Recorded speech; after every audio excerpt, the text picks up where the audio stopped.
अस्सलाम वालेकुम, मैं हूं रेहान तारिक और आप देख रहे हैं दस्तक। अदालत ने इमरान खान के खिलाफ फर्द जुर्म की कार्रवाई रोकते हुए उन्हें एक और मौका फराहम कर दिया है। अदालत की जानिब से इमरान खान के खिलाफ तौहीन अदालत की कार्रवाई में 22 सितंबर को होने वाली गुज़श्ता समाअत पर फर्द जुर्म आयद करने का फैसला किया गया था, मगर आज जब अदालती कार्रवाई का आगाज हुआ तो इमरान खान के वकील हामिद खान ने अदालत से इमरान खान को रोस्टम पर बुलाने की इस्तदा की, जिस पर अदालत ने इस्तदा मंजूर करते हुए हामिद खान को अपनी नशस्त पर बैठने और इमरान खान को रोस्टम पर आने का हुक्म दिया। इमरान खान ने कहा कि मैं बात करना चाहता था लेकिन गुज़श्ता समाअत पर बात करने नहीं दी गई। मैं खातून जज के पास जाकर माफी मांगने के लिए तैयार हूं। अगर मैंने कोई रेड लाइन क्रॉस की तो इस पर भी माजरत खा हूं। इमरान खान की जानिब से माफी के लिए रजामंदी जाहिर किए जाने के बाद chief justice Islamabad high court ने रिमार्क्स दिए कि हमारे लिए तौहीन अदालत की कार्रवाई करना मुनासिब नहीं होता। चीफ जस्टिस अतर मिनल्ला ने कहा कि अदालत इमरान खान पर फर्द जुर्म आयद करने की कार्रवाई रोक रही है। इमरान खान ने दौरान समाअत कहा कि मेरे अलावा कोई ये बात नहीं करता। अदालत को लगता है कि मैंने अपनी हद पार की। खातून जज को धमकाने का कोई इरादा नहीं था। अदालत ने रिमार्क्स दिए कि इमरान खान एक हफ्ते के अंदर बयान हल्फी जमा कराते। खातून जज के पास जाना या ना जाना आपका ज़ाती फैसला होगा। अगर आपको गलती का एहसास हो गया और माफ़ी के लिए तैयार हैं तो ये काफ़ी है। इमरान खान ने कहा कि अगर अदालत कहे तो मैं खातून जज के सामने जाकर माफ़ी मांगने को तैयार हूँ। यकीन दिलाता हूँ कि आइंदा ऐसी कोई बात नहीं करूँगा। चीफ जस्टिस ने कहा कि अदालत आपका बयान रिकॉर्ड कर लेगी। इमरान खान ने कहा कि बयान हल्फी के अलावा अदालत को मुतमईन करने का कोई ऑप्शन मौजूद है, जिस पर चीफ जस्टिस अतर मिनल्ला ने कहा कि नहीं, आपको बयान हल्फी जमा कराना होगा। आपने जो कहा उसका एक बयान हल्फी जमा कराएं। जो कुछ आपने कहा अदालत ने आपको कहने का नहीं कहा था। इसके साथ ही इस्लामाबाद हाई कोर्ट ने इमरान खान को हल्फनामा जमा कराने के लिए 29 सितंबर तक की मोहलत दे दी है और केस की समाअत 3 अक्टूबर तक मुलतवी कर दी गई है। इमरान खान के खिलाफ फर्द जुर्म की कार्रवाई तो रोक दी गई है, मगर तौहीन अदालत की कार्रवाई जारी है। 29 सितंबर को इमरान खान की जमा कराए गए बयान हल्फी पर 3 अक्टूबर यानी अगली समाअत पर बहस होगी, जिसके बाद फैसला अदालत पर है कि वो इमरान खान की माफ़ी को कबूल करते हुए तौहीन अदालत की कार्रवाई को ख़त्म करती है या माजी के केसेस और अदालती नज़ायर को सामने रखते हुए इमरान खान को भी तौहीन अदालत के जुर्म में नाअहल होने वाले लीगी रहनुमाओं तलाल चौधरी, दानियाल अजीज़ और निहाल हाशमी के सफ में ला खड़ा करती है। आज अदालत ने जो समाअत की है उसके बाद एक लेटर ऑफ सेटिस्फेक्शन भी जानिब से जारी किया गया है, जिसमें इमरान खान के उस स्टेटमेंट का हवाला दिया गया है, जिसमें इमरान खान ये कह रहे हैं कि मेरी जो पॉलिटिकल स्ट्रगल रही है वो हमेशा रूल ऑफ लॉ के लिए रही है, जिस पर अदालत ने उनके स्टेटमेंट पर इत्मीनान का इजहार किया है। उनकी माफ़ी को बादिन नज़र में प्रामा फिशाया में कबूल तो किया है, लेकिन उसके बाद ये 29 सितंबर तक बयान हल्फी जमा कराने का कहा है और फिर 3 अक्टूबर को अगली समाअत पर यह भी कहा है कि 3 अक्टूबर तक की हेयरिंग एडजर्न की जाती है और तब चार्ज फ्रेम किया जाएगा। अब इसका कानूनी पहलू क्या है, इमरान खान के पास क्या ऑप्शन मौजूद है? इस वक्त साबिक अटॉर्नी जनरल पाकिस्तान मुमताज माहिर कानून इरफान कादिर साहब हमारे साथ मौजूद है। अस्सलाम वालेकुम इरफान कादिर साहब, बहुत बहुत शुक्रिया आपके वक्त के लिए। इरफान कादिर साहब, आज अदालत ने इमरान खान पर फर्द जुर्म की कार्रवाई रोकी है, लेकिन तौहीन अदालत की कार्रवाई बरकरार है। क्या 29 सितंबर को जमा कराए गए जो बयान हल्फी है जो इमरान खान साहब जमा कराएंगे उसके कंटेंट्स को देखते हुए अदालत ये फैसला करेगी कि तौहीन अदालत की कार्रवाई को डिसमिस करना है या फिर कंटेम्प्ट आयद करनी है इमरान खान साहब के ऊपर? नहीं, तौहीन अदालत की कार्रवाई कोई डिसमिस नहीं कर रहे हो। उन्होंने अपने ऑर्डर में साफ तौर पे लिख दिया है कि हम इनकी अपॉलॉजी एक्सेप्ट करते हैं। प्राइमा फेशी अपेरेंटली हम इनकी अपॉलॉजी एक्सेप्ट करते हैं, लेकिन चार्ज फ्रेम होगा और वो ट्राई होंगे, तो लिहाजा उससे साफ जाहिर है कि वो इनको कंटेम्प्ट जो है वो लगाएंगे, लेकिन इनकी सजा में मिटिगेशन होगी, यानी इनको सजा कम मिलेगी। 6 माह कैद इनको नहीं होगी, उससे काफी कम होगी। ये तो बड़ी इंपॉर्टेंट बात आप करें इरफान कादिर साहब। आप ये कह रहे हैं कि बातिन नजर में माफी तो कबूल की गई है, लेकिन कंटेम्प्ट की कार्रवाई अपनी जगह पर बरकरार रहेगी और चार्ज भी फ्रेम हो जाएगा। देखिए, आज फर्द जुर्म इसी बेसिस के ऊपर उसकी कार्रवाई रोकी गई है कि उन्होंने एक अनकंडीशनल अपॉलॉजी टेंडर करने का कहा है कि मैं एडिशनल सेशन जज साहबा के सामने जाकर भी माफी मांगने के लिए तैयार हूं। तो फर्द जुर्म की कार्रवाई जब रोक दी गई तो फिर चार्ज फ्रेम कैसे होगा? क्या उसके लिए फिर फर्द जुर्म की आयद होगी इमरान खान साहब पर? नई कार्रवाई रोकी ना फर्द जुर्म की। उन्होंने तो कहा कि हम फर्द जुर्म इन पे लगाएंगे, 3 अक्टूबर को लगाएंगे, ऑर्डर में लिख दिया उन्होंने। 3 अक्टूबर को इमरान खान जी 3 अक्टूबर को इमरान खान साहब पर फर्द जुर्म आयद हो रही होगी, आप ये कह रहे हैं, और उसके बाद फिर प्रोसीडिंग चलेगी। 3 अक्टूबर को फर्द जुर्म आयद हो रही है। सिर्फ अपॉलॉजी को माना है। अपॉलॉजी को मानने का मतलब यह है कि अब इनको सजा कम होगी।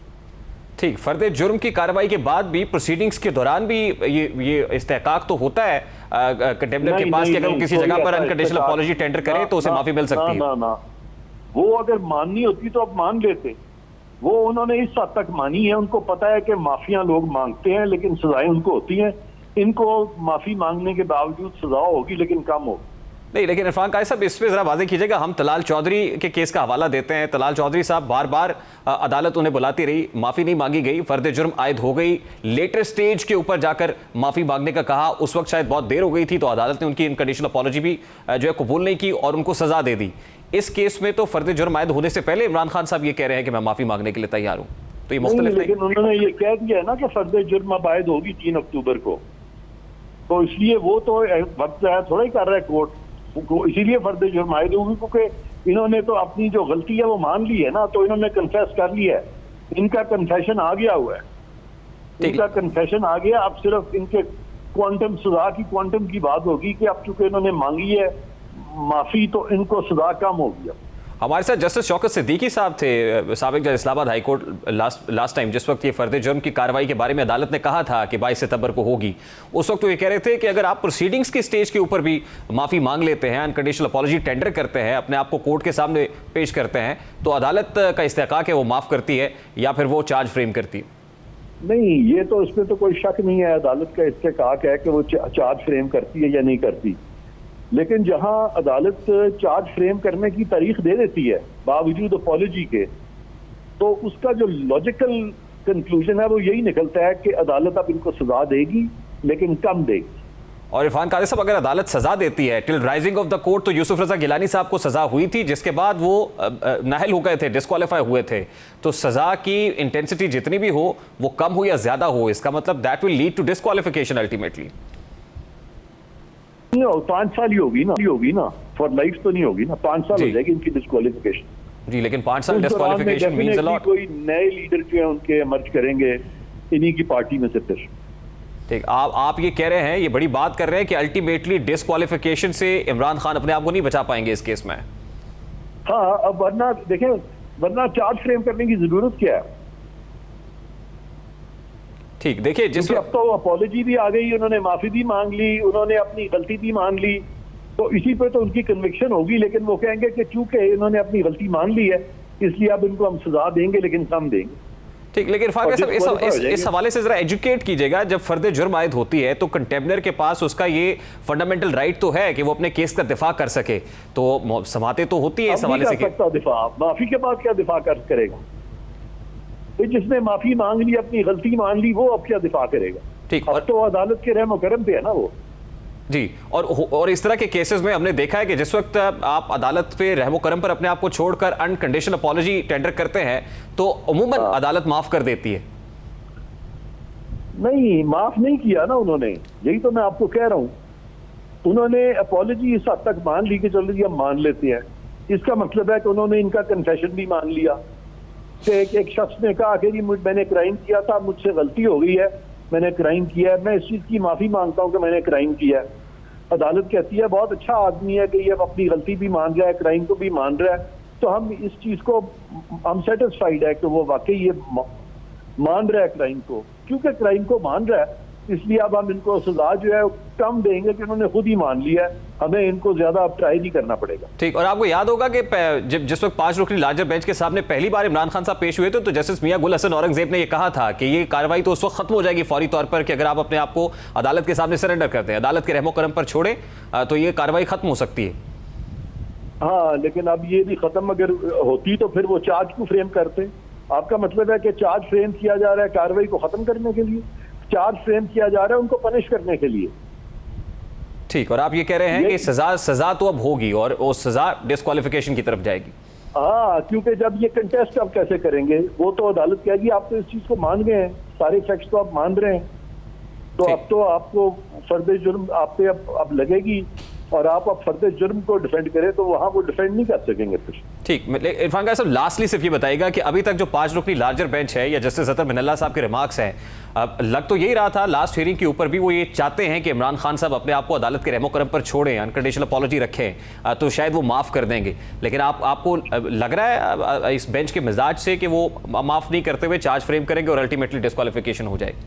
बेंच का मिजाज ये है कि वो चाहते हैं कि उनको कम से कम सजा हो बस। ठीक ठीक, बहुत माफ इसलिए नहीं कर सकेंगे कि इस तरह के और केसेस में जो दूसरे राइवल पॉलिटिकल पार्लियामेंटेरियंस हैं उनको माफ नहीं किया था ना कोर्ट ने। बहुत बहुत शुक्रिया इरफान कादरी साहब आपके वक्त के लिए। साबिक अटॉर्नी जनरल इरफान कादरी साहब हमारे साथ मौजूद थे। उनका व्यू पॉइंट है कि चार्ज तो अल्टीमेटली फ्रेम होगा और इमरान खान साहब की सजा को देखा जाएगा कि कम या ज्यादा करनी है, लेकिन बचने के चांसेस नहीं हैं। इसी पर लीगल व्यू पॉइंट लेने के लिए हमने राब्ता किया है साबिक सदर supreme court bar association Kamran Murtaza sahab से। कामरान मुर्जा साहब इसलिए भी इंपॉर्टेंट है कि वो तलाल चौधरी और निहाल हाशमी के भी वकील रहे हैं जिनको डिस्क्वालिफिकेशन का सामना करना पड़ा था। अस्सलाम वालेकुम कामरान मुर्जा साहब, बहुत बहुत शुक्रिया आपके वक्त के लिए। इरफान कादरी साहब का व्यू पॉइंट अपनी जगह पर है, वो कह रहे हैं कि सजा तो होगी। आप क्या समझते हैं? तौहीन अदालत की कार्रवाई चल रही है, लेकिन अभी 29 सितंबर को बयानी हल्फी इमरान खान साहब को जमा कराने का कहा गया है। आपको लगता है कि माफी मिल जाएगी, बच पाएंगे खान साहब? देखिए, बच पाने का तो कुछ नहीं कह सकते कि बच पाएंगे या क्या फैसला क्या होगा, ये तो कोर्ट की जाहिर है कोर्ट का इख्तियार है। मगर इमरान खान की स्टेटमेंट्स और जिस तरह से वो पैंतरे बदल रहे हैं हर रोज कोर्ट्स में भी इवन, तो उसके ऊपर एक तो हैरानगी होती है। और फिर आज जो स्टेटमेंट आई भी है वो अनकंडीशनल अपॉलॉजी नहीं है, शायद इसलिए जो ना कोर्ट ने उनको कहा कि आप इन राइटिंग दे, जो कुछ भी एफिडेविट की शक्ल में दे। तो जब उनका एफिडेविट आएगा, वो कि उनको एक हफ्ता टाइम फिर मिल गया, मगर जब वो एफिडेविट आएगा तो फिर मेरा ख्याल है कि उस एफिडेविट की बुनियाद पे बात करने के हम ज्यादा काबिल होंगे। मगर आज एक तो उसको माफी स्टाइल किया जा रहा है, मगर साथ साथ वो कुछ और भी कह रहे हैं, और मतलब दो इसमें वर्जन आ रहे हैं। एक तो ये कि माफी मांग ली, दूसरा ये कि मैं जाके उनको बता देता हूँ, जैसे कोई इतला देने इन्फॉर्म करने जा रहे हैं। तो कोर्ट के साथ इस तरह से नहीं होता कि इन्फॉर्म करने को उनको जा रहा है या उनको कहने जा रहा है कि मैंने जो कहा था इसका मतलब नहीं है या हम आपको नुकसान नहीं पहुंचाएंगे। लेकिन कामरान मुर्जा साहब, अदालत की जानिब से माफी मिलेगी या नहीं मिलेगी, ये मुनहसिर है बयान हल्फी के कंटेंट्स के ऊपर, ये कह रहे हैं आप? नहीं, मैं ये भी कह रहा हूँ, मगर इसके साथ एक और बात भी है। बयान हल्फी के कंटेंट्स के ऊपर भी मुनहसिर है, और उसके साथ साथ जो है ना वो जो लॉ सब्जेक्ट पे ले डाउन हो चुका है बाय द सुप्रीम कोर्ट, उसके ऊपर भी मुनहसिर है। उसके बाद बाकायदा केस आर्ग्यू होगा, और आर्ग्यू क्यों होगा, ये उसकी जरूरत क्यों पेश आएगी, क्योंकि इमरान खान ने किसी पहली तारीख पे माफी नहीं मांगी, या ये उनका पहला मौका नहीं है। तो अगर ये पहली तारीख पे माफी ना मांगे तो उस पर जो है ना वो 2-3 जजमेंट जो रिसेंट है सुप्रीम कोर्ट की, रिसेंट से मुराद वो ये नहीं है कि कल की है, मगर ये इस जजमेंट्स के हवाले से जो रिसेंट है उनमें माफी मांगी गई थी, मगर डिले करके, और बड़ी अनकंडीशनल माफी मांगी गई थी, और उसमें प्लेसमेंट थी, उसमें प्लेस किया गया था अपने आप को कोर्ट की मर्जी पे, मगर स्टिल जो तो सर फर्द जुर्म आयद होने से पहले अनकंडीशनल अपॉलॉजी टेंडर करने को भी later stage of the proceedings ही समझा जाएगा?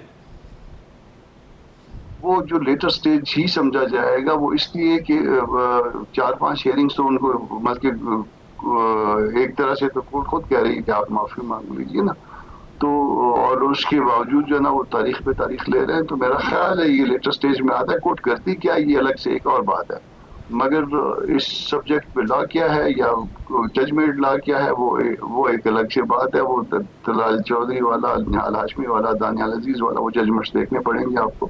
जी, तलाल चौधरी साहब के तो खुद आप काउंसिल आप थे, तलाल चौधरी के वकील आप थे। फर्द जुर्म आयद होने के बाद भी अनकंडीशनल अपॉलॉजी टेंडर की गई थी, कोर्ट ने माफी कबूल नहीं की थी, लेकिन इसमें तो इमरान खान साहब ने आज जो कुछ कहा उस पर फर्द जुर्म की कार्रवाई तो रुकी है। लेकिन अभी इरफान कादरी साहब हमारे साथ मौजूद थे, वो कहते हैं कि चार्ज तो फ्रेम होगा। कोर्ट ने ये नहीं कहा कि चार्ज फ्रेम नहीं होगा। आपको लगता है कि चार्ज फ्रेम होगा इसके बावजूद? नहीं, उसमें वो जो एक मिसकंसेप्शन शायद ये आ रहा है कि कोर्ट अगर चार्ज फ्रेम होने से पहले अगर माफी मांग ली जाए तो शायद उसकी कोई और वजह होगी। तो 4-5 डेटें तो उन्होंने इस बुनियाद पे ली हैं कि जी चार्ज फ्रेम होने के लिए, तो चार्ज फ्रेम होना जो है ना वो फर्स्ट डेट ऑफ हियरिंग नहीं है। मैं न सिर्फ तलाल का वकील था बल्कि उसका निहाल हाशमी साहब का भी वकील था, और उनमें जो है ना मुख्तलिफ स्टेजेस पे माफी मांगी गई और बड़ी अनकंडीशनल माफी मांगी गई थी, इफ एंड बट्स के साथ नहीं माफी मांगी गई। तो यहाँ पे आपको क्या लग रहा है कामरान मुर्जा साहब कि चार्ज फ्रेम होगा इमरान खान साहब के ऊपर? क्या इसके कभी इम्कानात मौजूद हैं? अब वो उनके कंटेंट्स पे डिपेंड करेगा। वो शायद जो मतलब हम तक जो है ना वो आ रही हैं, वाइब्स आ रही हैं, वो ये कि कोर्ट चाहती है कि माफी मांगी जाए। अब माफी मांगने के बाद क्या जो है ना वो कोर्ट फैसला करती है नहीं पता, मगर जब उसके कंटेंट्स आ जाएंगे, उसके एफिडेविट के जो एफिडेविट अब उनको कहा गया है तो उसको बुनियाद बना के फिर कहा जाएगा कि जी ये अनकंडीशनल अपोलॉजी है, अनकंडीशनल नहीं है, इसको जो है ना माफी ट्रीट किया जा सकता है। ठीक है, कुछ भी होगा ये कोर्ट का इस्तेहकाक है, लेकिन क्योंकि इरफान कारे साहब का व्यू पॉइंट जरा मुख्तलिफ था, वो ये कह रहे हैं कि अदालत ने कहीं ये नहीं कहा कि चार्ज फ्रेम नहीं होगा, नेक्स्ट हियरिंग में चार्ज फ्रेम हो जाएगा, उसके बाद इमरान खान साहब के ऊपर कंटेम्प्ट तो लगेगी, सिर्फ ये देखना है कि जो सजा होती है वो कितनी होती है। मतलब ये कह रहे हैं कि वो अभी जो बयान हल्फी जमा कराएंगे उसकी बेस के ऊपर जो इंटेंसिटी है सजा की वो कम हो जाएगी, लेकिन ये नहीं हो सकता कि सजा से बच जाए इमरान खान साहब, ये उनका व्यू पॉइंट है।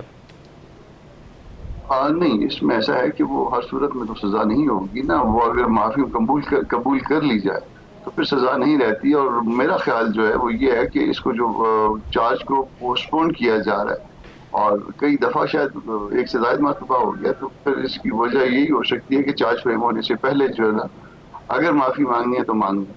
अब वो अगर है तो, और अगर इमरान साहब भी अगर के साथ मगर कर दें तो फिर वो माफी नहीं रहेगी। ठीक है, बहुत बहुत शुक्रिया। कामरान मुर्जा साहब, साबिक सदर सुप्रीम कोर्ट बार एसोसिएशन, हमारे साथ मौजूद थे। अदालत पर मुनस्सिर है इमरान खान साहब के बयान हल्फी के कंटेंट्स को देखते हुए वो क्या फैसला करते हैं, माफी मिलती है या चार्ज फ्रेम होता है। आज अदालत में समाअत के बाद इमरान खान ने मीडिया से कोई रस्मी गुफ्तगू तो नहीं की, मगर अब से कुछ देर कबल इस्लाह कन्वेंशन सेंटर में नए मेंबरान की तकरीब हल्फबरदारी से खिताब करते हुए न सिर्फ राना सनाउल्लाह की धमकी का जवाब दिया है, बल्कि तमाम तंजीमों को फाइनल कॉल के लिए तैयार रहने का हुक्म भी दिया। चीज में को तो हमारी तैयारी नहीं थी, पूरा मैंने एहतजाज में हम जा रहे थे और तुमने हमारे पे जुल्म किया। राना सनाउल्लाह, मेरा वादा है कि तुम छुप नहीं सकोगे इस्लामाबाद में। मैं देखना चाहता हूं कि हफ्ते को जो हम अपना प्रोटेस्ट कर रहे हैं, कि हफ्ते को आपने पूरा जोर लगाना है, और सिर्फ मैं फैसला तब करूंगा जब मैं समझूंगा कि मेरे टाइगर और टाइगरेसेस तैयार हैं आजादी के लिए। इमरान खान ने एक बार फिर एहतजाज की कॉल का तो कहा है, लेकिन वो फाइनल कॉल कब आएगी इस हवाले से अपनी तंजीमों को तैयार रहने का कहा है कि मैं फैसला करूंगा कि फाइनल कॉल कब देनी है। हफ्ते के रोज़ बात हो रही थी कि शायद तहरीक अब फाइनल राउंड पे दाखिल होगी, लेकिन बता रहे हैं कि हफ्ते के रोज़ प्रोटेस्ट होगा, एहतजाज होगा, लेकिन अभी हतमी तौर पर फैसला नहीं हुआ कि इस्लामाबाद पर चढ़ाई कब करेंगे। इमरान खान हकीकी आज़ादी के नाम पर वफाकी हुकूमत पर चढ़ाई का मंसूबा बना रहे हैं, जबकि मुल्क का 1/3 हिस्सा सैलाब में डूबा हुआ है। वज़ीर आज़म शहबाज शरीफ, वज़ीर ख़ारजा बिलावल भुट्टो दुनिया को बावर कराने की कोशिशों में हैं कि पाकिस्तान इंतहाई मुश्किलात से गुजर रहा है, जिसके लिए तमाम दुनिया को आगे आने की ज़रूरत है। ऐसे वक्त में जब हुकूमती रहनुमा दुनिया से आगे बढ़कर मदद की अपील कर रहे हैं और दुनिया के बड़े बड़े रहनुमा भी पाकिस्तान की मदद के लिए न सिर्फ तैयार हैं बल्कि अक़वाम आलम से मदद करने की दरख्वास्त कर रहे हैं, तब इमरान खान मुल्क करने के दर पर हैं। आलमी रहनुमा किस तरह पाकिस्तान की बढ़ती मुश्किलात और सैलाब पर फिक्रमंद है, ज़रा उसकी एक झलक आपके सामने रखता है। पूरी दुनिया ये समझ चुकी है कि पाकिस्तान बहुत बड़ी मुश्किल में है, जिसको हल करने के लिए सियासी इस्तेहकाम और मिल बैठने की ज़रूरत है, लेकिन ना तो इमरान खान और ना ही उनके साथी इन बातों पर ध्यान दे रहे हैं। आज अदालत ने भी तहरीक इंसाफ को असम्बलियों में वापस जाने और सैलाब की तबाहकारियों से निपटने का मशवरा दिया। ये केस तहरीक इंसाफ की जानिब से एक साथ इस्तीफा मंजूर करने से मुताल्लिक था। समाअत के दौरान चीफ जस्टिस ने एक बार फिर तहरीक इंसाफ को असम्बली वापस जाने का मशवरा देते हुए कहा कि अवाम ने 5 साल के लिए मुंतखब किया है, PTI पार्लियामान में अपना किरदार अदा करे। पार्लियामान में किरदार अदा करना ही असल फरीज़ा है। चीफ जस्टिस ने दौरान समाअत रिमार्क्स दिए कि करोड़ों लोग इस वक्त सैलाब से बेघर हो चुके हैं। सैलाब मुतासरीन के पास पीने का पानी है, ना खाने को रोटी है। बैरून मुल्क से लोग मुतासरीन की मदद के लिए आ रहे हैं। मुल्क की माशी हालत भी देखें। PTI को अंदाजा है 123 नशस्तों पर ज़िम्नी इंतखाबात के क्या अखराज। जस्टिस अतन मिनल्लाह ने गहराई से कानून का जायजा लेकर फैसला दिया है। इसी तरह इसकी तस्दीक और इस्तीफ़ों की तस्दीक का एक प्रोसीजरल मसला है। पार्लियामान का एहतराम हमारा फ़र्ज़ है जो हम करेंगे। मुमकिन है एक साथ इस्तीफ़ों से तहरीक इंसाफ को सियासी फ़ायदा हो। तहरीक इंसाफ का पहला फरीज़ा पार्लियामान में शमूलियत है। एक जानिब अदालतें कौमी और आलमी रहनुमा पाकिस्तान में सैलाब की तबाहकारियों से परेशानी में मुब्तला है और एक होने की बात कर रहे हैं, वहीं तहरीक इंसाफ की जानिब से मुल्क में इंतशार फैलाने की बातें की जा रही हैं। और अदालती रिमार्क्स पर फवाद चौधरी ने भी तनकीद की और उनका कहना था कि जो अदालती रिमार्क्स हैं वो बिल्कुल आइन से हटकर हैं, क्योंकि पार्लियामान जो है 5 साल के लिए मुंतखब होती है उस वक्त कि जब तक पार्लियामान को डिज़ोल्व ना किया जाए और जब अवाम इलेक्शंस का मुतालबा ना कर रहे हों। इसी तरह गुज़श्ता रोज़ निजी TV चैनल से बात करते हुए प्रेसिडेंट आरिफ अलवी ने भी ये कहा कि पैरेलल तो हो रही है, उनका ऑफिस भी इसलिए इस्तेमाल हो रहा है और ये मुज़ाकरात का सिलसिला जारी है। आरिफ अलवी ये कह रहे हैं कि मुज़ाकरात हो रहे हैं, मुज़ाकरात का सिलसिला जारी रहेगा और ये कोशिशें कामयाब भी होंगी। लेकिन अब से कुछ देर पहले एक और निजी TV चैनल से प्रेसिडेंट आरिफ अलवी ने गुफ्तगू की और वो कह रहे हैं कि ऐसे में अगर कोई इंतखाबात की बात कर रहा है कि नहीं होने चाहिए तो ख़तरनाक बात है।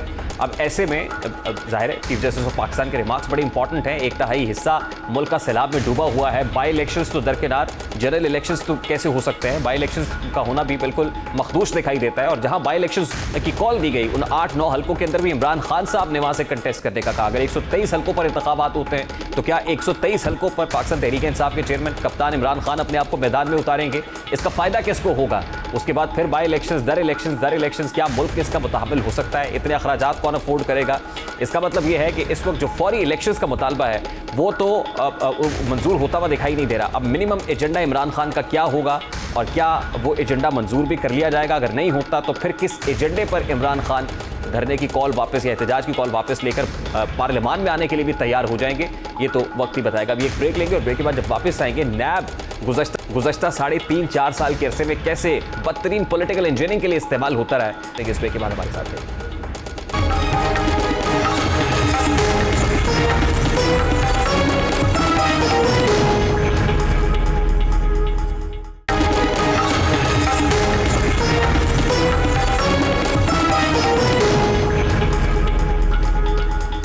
Welcome back. नैब का सियासी इंजीनियरिंग में किरदार किसी से ढका छुपा नहीं है। हर दौरे हुकूमत में इस इदारे को मुखालिफिन को दबाने, दीवार से लगाने के लिए इस्तेमाल किया जाता रहा है। इंक्वायरी के मरहले पर मुलजिम को गिरफ्तार कर लेना और 90 रोज तक पाबंदे सलासल रखकर उनको बदतरीन सियासी इंतकाम का निशाना बनाया जाता रहा है। यह सिर्फ आज की सूरत हाल नहीं है, बल्कि क़याम पाकिस्तान से अब तक हमेशा ऐसे हालात रहे हैं। गो कि नैब का क़याम उसके काफ़ी अरसे बाद अमल में आया है, लेकिन क़याम पाकिस्तान से अब तक सूरत हाल पॉलिटिकल इंजीनियरिंग की जो की तू बरकरार है। एहतसाब को सियासी मकासद के लिए इस्तेमाल किया गया और सियासी कुव्वतों को कुचलने और सियासी रहनुमाओं को सियासत से बाहर करने के लिए एहतसाब का हथियार इस्तेमाल किया गया। लेकिन नैब की तरफ से क्राइम साबित करने की शरह ना होने के बराबर है।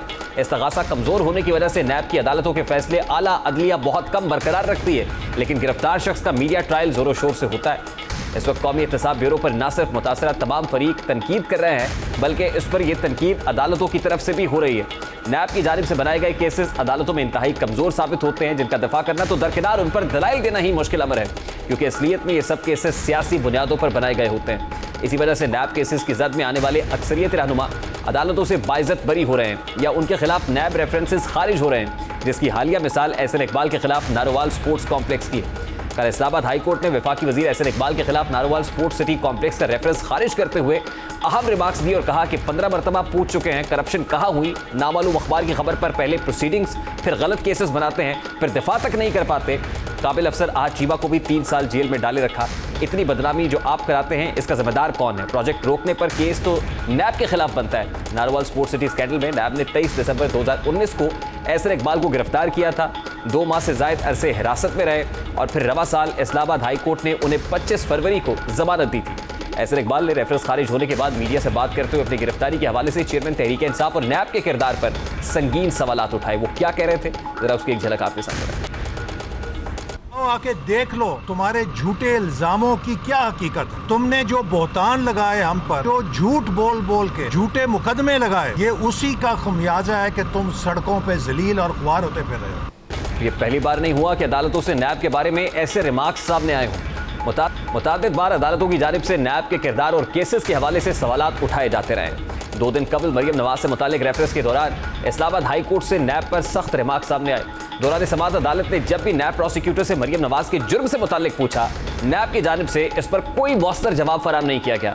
नैब को बतौर सियासी इंजीनियरिंग के सबसे ज्यादा इस्तेमाल तहरीक इंसाफ के दौरे हुकूमत में किया गया। खुद चेयरमैन तहरीक इंसाफ इमरान खान कई बार सियासी मुखालिफिन और उनके केसेस पर बात सियासी दुश्मनी में वो इस हद तक गए कि उन्होंने नैब की हिरासत और जेलों में बंद सियासी मुखालिफिन के AC और TV तक उतारने की बात की। मैं आप सबको आज वाशिंगटन आज सबको ये कहना चाहता हूं कि वापस जाके मैं ये TV तो जेल से निकालूं ना। मैं एक तरफ सियासी मुखालिफिन के खिलाफ ऐसा रवैया रहा, दूसरी जानिब इमरान खान अपने साथियों और ताजरों को नैब से बचाने के लिए खुद पेश रहे और उन्होंने खुद बिजनेसमैन को नैब दायरा इख्तियार से निकालने की बात की। कहा कि तरमीम कर दी गई है, अब बिजनेस कम्युनिटी नैब से इंसुलेट हो गई। नैब को, बिजनेस कम्युनिटी को कोई हमने ऑर्डिनेंस के जरिए बिजनेस कम्युनिटी को इंसुलेट कर दिया है नैब से। या मुझे पता है मेरे कई दोस्त भी बैठे हुए जिनको काफी खुशी होगी सुन के, क्योंकि उनके ऊपर भी नैब के केसेस चल रहे थे। लेकिन जब उस वक्त के ऑपोजिशन रहनुमा नैब को खत्म करने या नैब के कवानीन में तरामीम की बात करते थे तो उन पर तनकीद की जाती थी। शाहिद खाकान अब्बासी, एहसन इकबाल, ख्वाजा साद रफीक समेत मुतअद्दिद रहनुमाओं और साबिक और मौजूदा दौरे हुकूमत में नैब के किरदार पर खुलकर गुफ्तगू करते रहे और नैब कवानीन को तब्दील करने की बात करते रहे। जब वो ये बात करते थे तो उस वक्त उन्हें NRO से मंसूब किया जाता था। लीगी रहनुमाओं का उस वक्त जब केसेस भुगत रहे थे और आज भी इस पर क्या मौक़िफ़ है, उसकी एक झलक आपके सामने रखता हूं। हमारी जो जेल की मुद्दत है वो वापस कर सकते हैं चेयरमैन नैब, ये हुकूमत वापस कर सकती है। फैसला ना करने से मुल्क का हजारों अरब का नुकसान हो चुका है और होता रहेगा। ये वो मामलात हैं जिनका हमें ठंडे दिल से और ठंडे दिमाग से सोचना चाहिए कि ये नैब का इदारा है क्या और इसने मुल्क में किया क्या। कहता हूँ हमारे केस चलाते रहे, पाकिस्तान मुस्लिम लीग नून के केस चलते रहे, ये भी कानून में लिख दें, लेकिन इस इदारे को खत्म करें। 3 साल से कह रहा हूँ कि आपके पास चॉइस यही है, नैब को चलाएं या हुकूमत चलाएं। ये फैसला आज हम सब ने करना है। नैब की इस दहशतगर्दी की वजह से आज पाकिस्तान का हर अफसर फैसला करना छोड़ चुका है। ये जो नैब का कानून है बैड ब्लैक लॉ ही नहीं बल्कि ये वर्स्ट ब्लैक लॉ है, बदतरीन काला कानून है। पीटीआई एहतसाब का नारा लेकर इक़्तिदार में आई और इसकी आड़ में तमाम सियासी मुखालिफिन, आला और काबिल सरकारी अफसरान के खिलाफ केसेस बनाए और इनको सालों जेल में बंद रखने के साथ साथ उनकी किरदार कुशी की जाती रही। लेकिन जैसे ही वो केसेस अदालतों में आते गए, तमाम मुल्ज़िमान बाइज्जत अदालतों से बरी होते गए या कम से कम जमानतों पर रिहा हुए। एहसन इकबाल, ख्वाजा आसिफ, साद रफीक, ख्वाजा सलमान रफीक, शाहिद खाकान अब्बासी, अहद चीमा, फवाद हसन फवाद समेत बहुत से ऐसे रहनुमाएं जिनके खिलाफ नैब अदालतों में केस साबित करने में नाकाम रहा है, जिसके बायस वो या तो अदालतों से बाइज्जत बरी हो चुके हैं या कम से कम जमानत हासिल कर चुके हैं। लेकिन नैब की जानिब से उनको लंबे अरसे तक जेलों में रखा गया। सियासी नौयत के केसेस में नैब ने किसको कितने दिन जेल में रखा, इस पर नजर डालते हैं। कौमी एहतसाब ब्यूरो ने 2017 में से अब तक 250 से जायद मौजूदा और साबिक अरकान पार्लियामान के खिलाफ केसेस की तहकीकात की। हाई प्रोफाइल मुल्ज़िमान ने 2018 से अब तक मजमूई तौर पर 5900 दिन मुख्तलिफ जेलों में गुजारे। मौजूदा वज़ीर आज़म शहबाज शरीफ ने 2018 से 19 और 2020-21 में 293 दिन नैब कस्टडी और जेल में गुजारे। उनके बेटे और साबिक वज़ीर आला ने हमजा शहबाज ने जून 2019 से फरवरी 2021 तक 697 दिन जेल और नैब कस्टडी में गुजारे। शहबाज शरीफ खानदान के खिलाफ आमदन से जायद असासाजात, Ashiana Iqbal housing scheme, Chaudhry sugar mills और 25 अरब रुपए की मनी लॉन्ड्रिंग के केसेस बनाए गए। ख्वाजा आसिफ 29 दिसंबर 2020 से 23 जून 2021 तक 179 दिन नैब कस्टडी और जेल में रहे। ख्वाजा बरादरान ने 2 फरवरी 2019 से 17 मार्च 2020 तक 404 दिन नैब कस्टडी और जेल में गुजारे। आगा सिराज दुरानी को नैब ने 2 मरतबा गिरफ्तार किया। पीपल्स पार्टी रहनुमा शर्जील मेमन मुबैना करप्शन केस में 545 दिन जेल में रहे।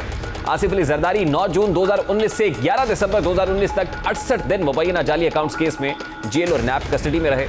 आसिफ जरदारी की बैन फरियाल तालपुर 56 जो है नैब की कस्टडी में 113 दिन जेल में रही। फरियाल तालपुर को 17 दिसंबर 2019 में जमानत पर रिहा किया गया। एहसन इकबाल 64 दिन और अलीम खान 6 फरवरी 2019 से 15 मई 2019 तक नैब कस्टडी में और जेल में रहे। 2 ब्यूरोक्रेट्स फवाद हसन फवाद जो इंटेलिजेंसिया ऑफ द कंट्री हैं, इंटेलिजेंट ऑफिसर्स थे, आज चीमा वो 90 अरसे तक जेल में रहे। फवाद हसन फवाद 586 दिन नैब कस्टडी और जेल में रहे, जबकि अहद चीमा ने 616 दिन नैब कस्टडी और जेल में गुजारे। सियासी जमातों के रहनुमाओं तो एक तरफ ब्यूरोक्रेट्स को साल जेल में रखने से जो उनकी नज़रियात बदलने की कोशिश की गई, वफादारियाँ बदलने की कोशिश की गई, मुल्क को कौम की मजीद खिदमत से उनको रोका गया। मुल्क के 3 दफ़ा के वज़ीर आज़म रहने वाले नवाज शरीफ और मरियम नवाज भी कई माह नैब हिरासत और जेल में रह चुके हैं, जिनकी अपीलें ज़ेर समात है और उनका फैसला आना बाकी है। या सवाल ये है कि नैब इन्वेस्टिगेशन की सतह पर मुख्तलिफ अफराद को गिरफ्तार तो कर लेता था, लेकिन इस गिरफ्तारी की वजह से उनकी शोहरत और नेक नामी पर जो दाग लगा उसका हिसाब कौन देगा? बगैर जुर्म साबित हुए नैब कस्टडी में गुजारे गए अयाम का हिसाब कौन देगा और इस अमल का जवाब कौन देगा? ब्रेक लेते हैं और ब्रेक के बाद जब वापस आएंगे ट्रांसजेंडर्स कम्युनिटी के राइट्स प्रोटेक्शन एक्ट से मुतालिक बहुत सारे तहफ़्फ़ुज़ात, खदशात इधर है। हक़ाइक़ असल में क्या है, हक़ाइक़ आपके सामने रखेंगे इस ब्रेक के बाद हमारे साथ।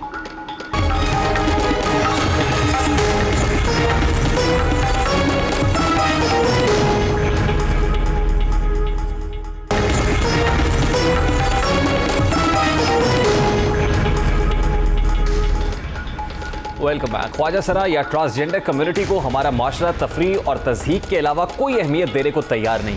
ट्रांसजेंडर्स ने तालीम हासिल करके माशरे में बतौर डॉक्टर, वकील, उस्ताद अपना किरदार अदा करने की कोशिश की। इसे कुछ हलकों ने सराहा तो कुछ ने हंसी मजाक में उड़ा दिया। ये कम्युनिटी तंज के रिश्ते भी सहती है और कत्ल भी होती है। मरने के बाद भी बिना शनाख्त अंधेरे में दफन होती है। न वालिदैन रोते हैं, न बहन भाई जनाजे को कांदा देते हैं। सरापा एहतजाज होती है तो थानों से ऐवानों तक सुनवाई नहीं होती। अब अगर कुछ ट्रांस एक्टिविस्ट्स और इंसानी हुकूक के लंबरदारों ने इनके हुकूक के लिए भी आवाज़ उठाई और ट्रांसजेंडर एक्ट कौमी असम्बली से मंजूर हुआ, इस पर सोशल मीडिया पर तूफान बरपा है। ट्रांसजेंडर बिल पर एतराज़ात अपनी जगह, लेकिन इस बिल पर एतराज़ात की आड़ में इसे पेश करने वालों और इसे पास करने वालों के खिलाफ मजमूम मुहिम चलाई जा रही है। कौम लूत के पैरोकारों से तशबीह देने की कोशिश की जा रही है। यूँ तो ये बिल गुज़श्ता 4 बरस से मुख्तलिफ मराहिल से गुजर कर पास हुआ है, लेकिन इस पर इतने शदीद एतराज़ात पहले सामने नहीं आए थे, मगर अब इस बात को बढ़ा चढ़ाकर पेश किया जा रहा है कि इस बिल की मंजूरी के बाद मर्द से मर्द की शादी और औरत से औरत की शादी को कानूनी तहफ़्फ़ुज़ मिल गया है।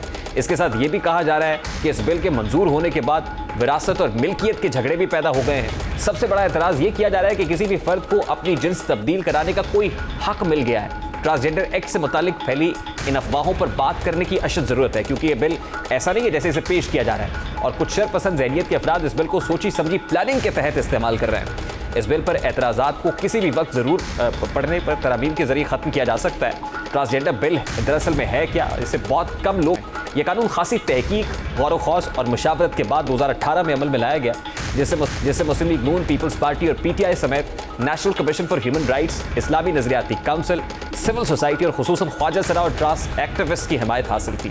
यह कानून ख्वाजा सरा कम्युनिटी को तालीम, सेहत, पब्लिक मकामात तक रसाई, सियासी शमूलियत और रोज़गार जैसे बुनियादी हुकूक फराम करने समेत हरासानी और इम्तियाजी रवैयों से बालातर होकर इज्जत से ज़िंदगी गुजारने का हक देता है। ये कानून ट्रांसजेंडर कम्युनिटी को खुद ख्याली की बुनियाद पर शनाख्ती कार्ड में जिन्स तब्दीली का इख्तियार देता है। कानून में दिए गए उसूल के मुताबिक शनाख्ती कार्ड पर जिन्स के खाने में मर्द या औरत की जगह यानी F या M के लेटर को X के साथ बदला जा सकता है, और जिन्स X के हामिल अफराद को शादी करने की इजाज़त नहीं होगी या वो ऐसा नहीं कर सकते। शनाख्ती कार्ड पर जिन्स तब्दीली या X कैटेगरी के इंदराज के लिए कोई मुआयना दरकार नहीं होगा। ऐसा कराने का मकसद ख्वाजा सरा कम्युनिटी को बेतौकीरी और जिनसी हरासानी जैसे वाक़यात की बुनियाद पर शनाख्ती कार्ड में जिन्स तब्दीली के इकदाम से रोकने की मजम्मत करना है। ये कानून शादी या जीवन साथी रखने जैसी कोई प्रोविजन मुहैया नहीं करता है। ये हम जिन्स परस्ती जैसे पहलुओं को कवर नहीं करता है। जिन्स की शनाख्त और दोनों अलहदा मामलात हैं, और इन दोनों को मिलाकर एक गलत तासुर कायम करना बददियानती के ज़ुमरे में आता है। ऐसे बहुत से अदालती रज़ायर मौजूद हैं कि जहां अदालतों ने हुकाम को ट्रांस कम्युनिटी के हुकूक के तहफ़्फ़ुज़ के अहकामात मिसबार किए हैं। इस एक्ट में की तारीफ बयान करते हुए कहा गया है कि ये 3 तरह के हो सकते हैं। पहले नंबर पर इंटरसेक्स ख्वाजा सरा हैं, जिनकी तारीफ कुछ यूँ की गई है कि इनमें मर्द और ख़वातीन दोनों की जीनियाती खुसूसियात शामिल हैं, जिनमें पैदाइशी अबहाम हो। दूसरे नंबर पर ऐसे अफराद हैं जो पैदाइशी तौर पर मर्द पैदा होते हैं मगर बाद में अपनी जिन्स की तब्दीली के अमल से गुजरते हैं। तीसरे नंबर पर ऐसे लोग हैं जो पैदाइश के वक्त की अपनी जिन्स से खुद को मुख्तलिफ या मुतजाद समझते हैं। इसमें दूसरी तारीफ पर एतराज़ उठाया जा सकता है, मगर बाकी मामला तो ख्वाजा सरा से मुतल्लिक हैं। अब इस पर जितना वाविला हो रहा है, शोर होगा है, सोशल मीडिया के ऊपर तूफ़ान बदतमीज़ी है। आज इन तमाम तर खदशात का और सवालात का जवाब देने की कोशिश वफाकी वज़ीर कानून ने, आज़म नज़ीर तारड़ ने भी की, और तमाम तर खदशात को रद्द किया है, तरदीद किया कि इसकी वो क्या कह रहे थे, उसकी झलक भी आपके सामने रखता है। ख्वाजा सरा कम्युनिटी है, उनकी तरफ से बारहा अदालतों से भी रजू किया जाता रहा, और फाइनली 2013 में यहाँ सुप्रीम कोर्ट ऑफ पाकिस्तान ने एक तफसीली फैसला जारी किया था। ये भी इंसान है, अल्लाह ताला की पैदा की हुई मखलूक है। कुछ तिब्बी वजूहात की बिना पे, कुछ डिसेबिलिटीज़ की बिना पे, कुछ माजूरियों की बिना के ऊपर आप इनके जो बुनियादी इंसानी हकूक़ हैं वो नहीं छीन सकते इनसे, और ये रियासत की जिम्मेदारी है। और बहुत सारी उसमें गाइडलाइंस थी। तो ये पार्लियामान के सामने जब कौमी असम्बली में मामला आया तो स्टैंडिंग कमेटी को भेजा गया, तो ये कानून पास कर दिया गया। उम्मीद है कि वफाकी वज़ीर कानून की इस प्रेस कॉन्फ्रेंस के बाद बहुत सारे खदशात दूर हो गए होंगे और बहुत सारे सवालात के जवाब भी मिल गए होंगे। प्रोग्राम का वक्त अपने इख्तिताम को पहुंचे, आपसे मुलाकात होगी इंशाअल्लाह कल। अब तक रखिए ख्याल।